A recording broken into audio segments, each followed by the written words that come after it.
చెరువుల నిండా కబ్జాదారులయ్యారన్నా 20 పోర్లు 30 పోర్లని కట్టేశారన్నా. కట్టినప్పుడు తెలియదా చెరువులో కడితే కూలగొడతారని, డబ్బులు కట్టాలున్నాయని ఏమి చేసుకోవాలో తెలియలేదు రేవెడ్డన్నా. చెరువులన్నీ కబ్జాదారులకే గూండా రాజ్యం చేశారన్నా.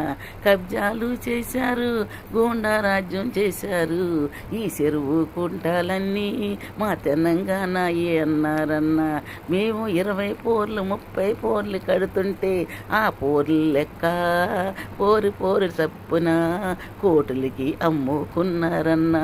కబ్జాదారులు చెరువులన్నీ నింపేశారు, గుంటలన్నీ నింపేశారు.